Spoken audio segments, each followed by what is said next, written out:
ధన్యుడు విష్ణుదత్త. నీకేదైనా వరమియ్యందే నా మనసు నిలవడలాగయ్యా. ఏదైనా కోరుకోండి.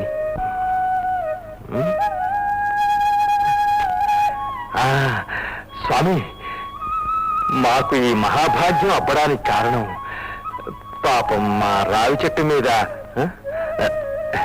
ఆ రాక్షసుడికి విముక్తి కావాలంటావు, అంతేనా?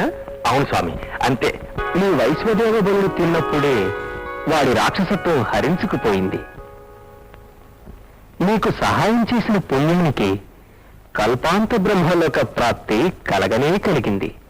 ఇంకా నేనిచ్చేది అందుచేత మరొకటి ఏదైనా కోరుకో, తప్పదు.